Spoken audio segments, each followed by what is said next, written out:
দেশে ছিল একটি মুরগির দল। ওই মুরগির দল ছিল খুবই দুষ্টু। তারা সবসময় যদি আশেপাশে কোনো মুরগির বাচ্চা দেখতো তাকে মারতো। মা মুরগি যদি প্রতিবাদ করতে আসতো তাহলে মা মুরগিকেও মুরগির দল মারতো। একদিন এক পরী ওই দেশে গেল। ও অনেক মুরগির বাচ্চা ও মা মুরগির কান্না শুনতে পারলো। সে নিচে নেমে বলল, তোমাদের কান্নার কারণ কি?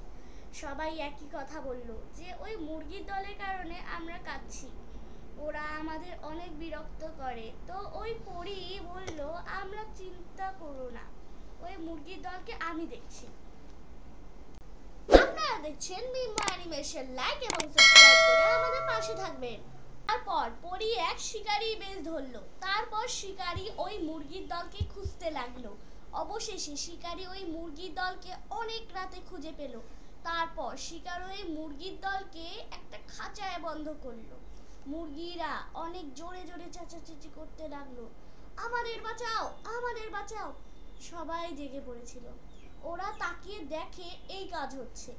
তারপর সবাই মিছিমিছি ওদেরকে বাঁচানোর অভিনয় করছিল, কারণ ওরা বুঝে গেছিল ওটা আসলে পরীটাই। তারপর শিকারি ওই মুরগি দলকে ধরে নিয়ে গেল। মুরগিরাও দল ধরে ওদের পিছু পিছু গেল। তারপর শিকারি তেল গরম করতে লাগলো। ওই মুরগির দল যে পিছু পিছু গিয়ে ওদের দেখলো পেল, মুরগির দল ওদেরকে ছাড়িয়ে আস্তে আস্তে পালাতে লাগলো। শিকারি যেই ওদের দেখলো ওদের ধরতে চেষ্টা করলো, কিন্তু শেষে শিকারিটা হুমড়ি খেয়ে পড়ে গেল। তারপর ওই মুরগির দল বলল, দুঃখিত হে বন্ধু, আমরা আমরা তোমাদের কত মেরেছি, তাও তোমরা আমাদের বাঁচালে। তোমাদের এই উপকার আমরা কখনো ভুলবো না। এরপর থেকে সবাই শান্তিতে বসবাস করতে শুরু করলো।